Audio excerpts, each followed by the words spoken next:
10 часов вечера. В поездке у нас практически все готово. Мотоцикл у нас выглядит как вьючный ишак. Как-то вот так вот. 25 числа поедем на север. Запаслись канистры для воды, канистры для бензина. Надеюсь, ничего не отвалится и не отлетит. И везде сможем проехать, где запланировано. В чем я очень сомневаюсь. Ну, волков боятся в лес не ходить. Будем надеяться, что все удастся. Изначально планировалась поездка без фанатизма на мотофестиваль Мотобухта 10. Это юбилейный мотофест, проводящийся на берегу Баренцева моря в поселке Терриверка. Ну, поразмыслив немного, решили заехать в разные интересные места по местности, да и по пути в Терриверку. Это гора Ваттавара. Решили заехать на Кольский полуостров, попутешествовать. Хибины, на Кольскую сверхглубокую, если, конечно, проедем посмотреть на то, что от нее осталось. Лейна-Хамаре, посмотреть на старые немецкие постройки, оставшиеся после Великой Отечественной войны. Ну, в идеале добраться до мыса Немецкий, если, конечно, получится, так как на этой технике будет проблематично доехать. Все-таки нужен какой-нибудь поэндуристый мотоцикл полегче. Посетить на Муста-Тунтуре музей, который держится на энтузиазме. А обратно поехать через Питер, зависнуть там дня на 3. И уже домой. Так наш маршрут превратился из 4000 в 6. Пару тысяч из них по бездорожью. Посмотрим, что из этого получится.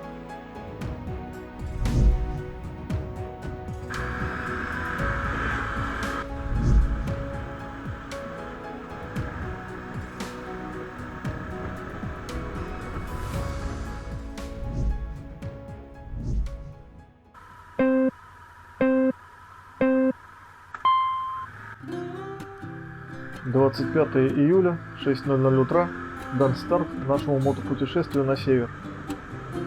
Сегодня нам предстоит проехать 800 километров. Проехали пока что 200 километров. Стоим, пьем кофе на заправке.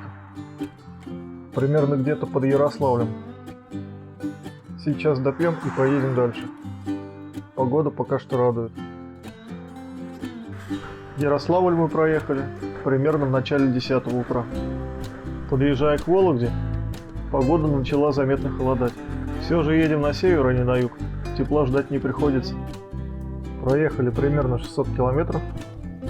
Сейчас где-то около Вытегры находимся. Дороги после Вологды шикарные, камер много, ни души. Едем дальше.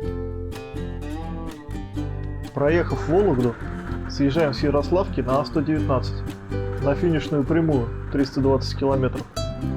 Теперь уже конечный пункт Вытегра. После Вологды, практически до самой Вытегры, автомобильный трафик практически отсутствует. За исключением лишь редких попутных машин. В саму Вытегру мы приехали, наверное, уже в начале 4-го. Заселились, по-быстрому перекусили и пошли гулять. Да, остановились мы в гостинице «Старый город». Приехали мы в провинциальный городок Вытегру. Идем в музей подводной лодки. Вот она и сама лодка. Б-440. Рабочая лошадка холодной войны. Что, идем осмотрим эту пташку? Сейчас пойдем вовнутрь. По-моему, поверху тоже можно походить.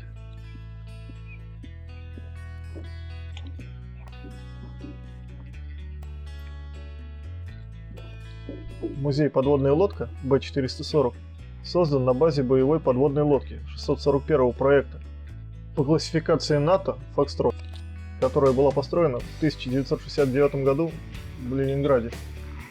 на новом Адмиралтейском судостроительном заводе. В 1970 году над ней был поднят государственный флаг. Вплоть до 2001 года субмарина несла боевую службу. За это время подводная лодка совершила множество океанских выходов, выполняя соответствующие задачи для своего класса. В 2005 году лодка Б-440 совершила свой последний поход и пришвартовалась к берегам Вытегорского водохранилища. После чего лодку реконструировали в музей, при этом сохранив все самые основные узлы управления лодкой и боевые посты. Также в подводной лодке организована экспозиция, посвященная Второй мировой войне.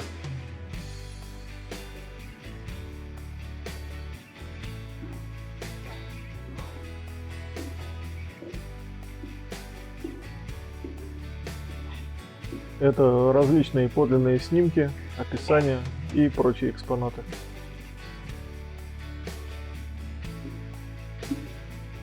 Мина от немецкого миномета.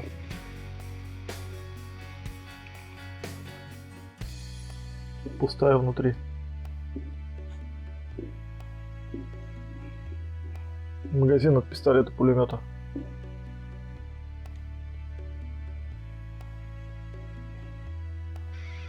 Лежит 3 разных каски. Чехословацкая каска, финская каска, немецкая каска.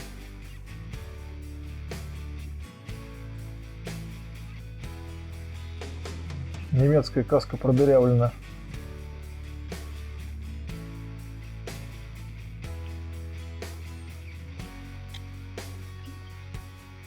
Обойма от какого-то карабина и хвостовик от снаряда калибром 120 мм.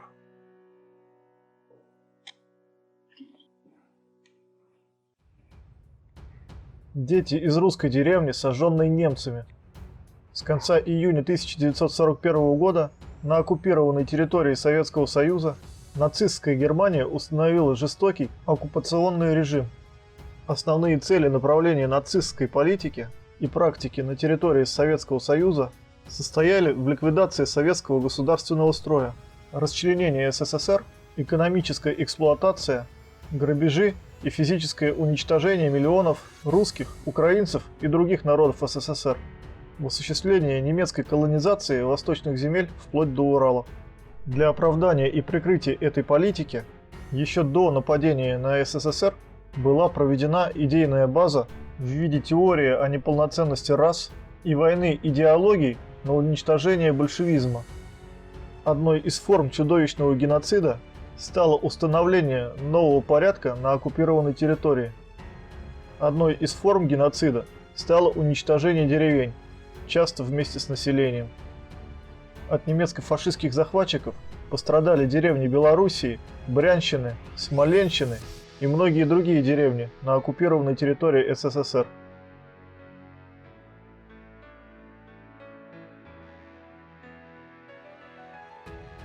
Тотальное убийство еврейского народа в Европе, включая женщин и детей, началось именно на оккупированной территории СССР. Казни совершались на местах проживания евреев, а не в лагерях смерти. Символами Холокоста стали Львовский погром, Бабий Яр в Киеве, Малый Тростенец под Минском, Панярий близ Вильнюса. В первые недели войны десятки погромов с массовыми убийствами провели пособники оккупантов Западной Украины, Литвы, Латвии и Молдавии.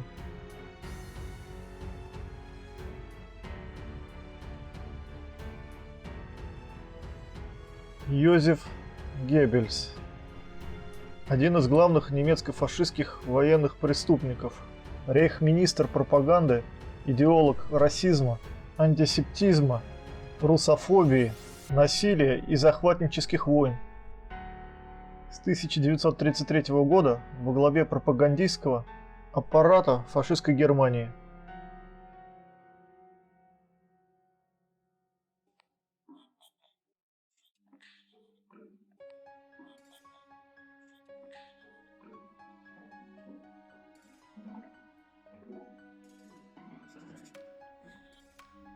Носовой торпедный отсек.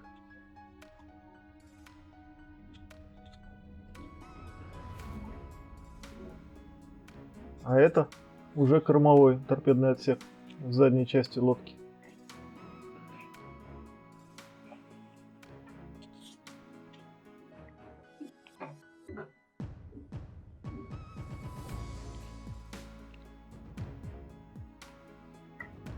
На этих койках когда-то спали матросы. Ручная трехцилиндровая помпа обеспечивает подачу воздуха 14 литров в минуту. При числе оборотов 25 в минуту. Создает рабочее давление 4 атмосферы, чего достаточно для работы на глубине до 20 метров.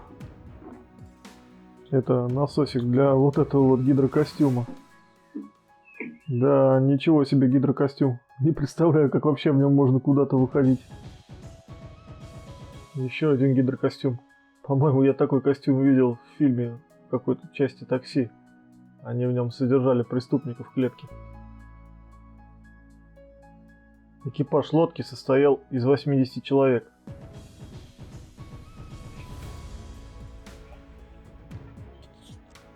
Дизельный отсек.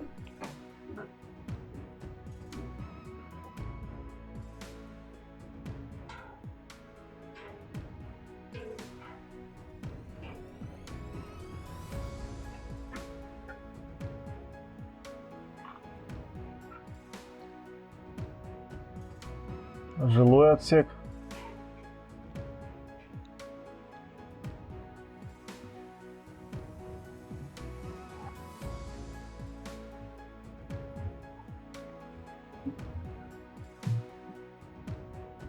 Рубка радиометристов.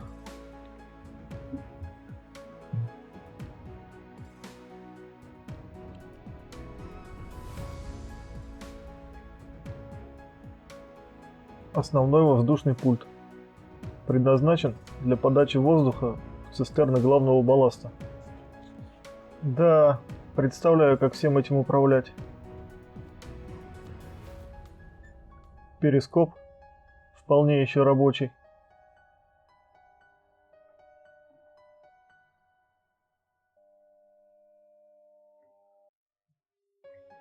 Гальюн. Скромненько, но со вкусом. Ну что, настало время посетить рубку? Да, залезть сюда не так уж и просто, как казалось бы на первый взгляд. Прям целая смотровая площадка. В окошке, правда, не видно уже ничего, все мутные.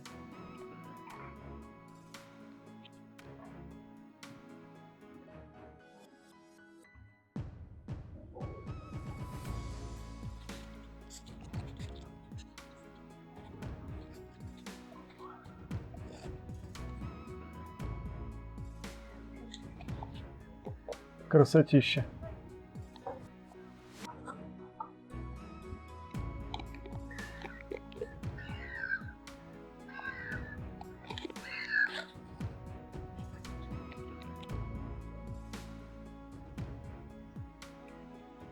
Как бы не получилось здесь та же история, как в мультике про Винни-Пуха. Че, внутри походили, теперь пойдем на палубу наверх не поднимемся.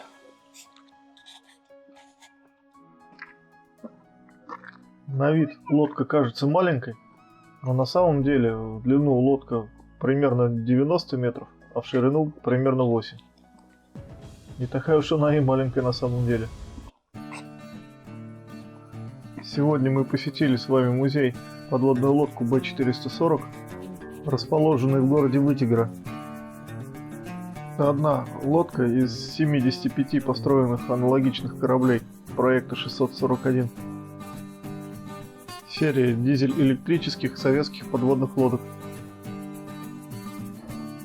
Изучив подводную лодку изнутри, ознакомившись со всеми ее элементами управления, становится понятно, почему говорят, что подводная лодка – это самая сложная машина на планете. После космического корабля, естественно. Никогда в жизни не видел столько элементов управления, сконцентрированных в одном месте. И просто какое-то бесконечное количество разных винтелей. На этой ноте мой сегодняшний рассказ подошел к концу, ну а в следующий раз мы продолжим нашу историю о путешествии на север. Понравилось видео? Ставь лайк, подписывайся на мой канал, следи за выходом новых серий. Дальше будет интересней.